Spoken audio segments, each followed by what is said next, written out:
দিনটা ছিল বাসন্তী পুজোর মহাদশমী। সেদিনও আমরা গিয়েছিলাম মেডিকেল কলেজ, আর সেখান থেকে এসে পুজো সেরে আমি তৈরি হয়ে চলে গিয়েছিলাম মা বাসন্তীকে বরণ করতে। সেদিনের ভোগে আমি গোপালকে দিয়েছিলাম একটা তরমুজ, আর এই তরমুজটা আমাদের বাড়ির সামনে যে বাসন্তী পুজোর মেলা হচ্ছিল সেই মেলার মাঠ থেকেই কিনেছিলাম।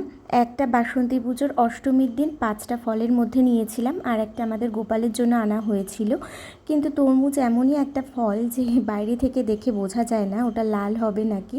তোমরাও তো দেখলে যে তরমুজটা খুব একটা ভালো ছিল সেরকমটা নয়। যাই হোক, বাসন্তী মাকে আমি আর দীপ্ত খুব সুন্দর করে বরণ করেছিলাম। ধূপকাঠি, মোমবাতি, প্রদীপ দেখানোর শেষে মাকে একটু মিষ্টি মুখও করিয়েছিলাম। আর একটা জিনিস খেয়াল করেছো, সিঁদুর পরলে কিন্তু মেয়েদের মুখটা সত্যিই পাল্টে যায়, সেটা হোক বা মাটির প্রতিমা অথবা আমাদের আশেপাশে থাকা সাধারণ মেয়েরা। কি তাই তো?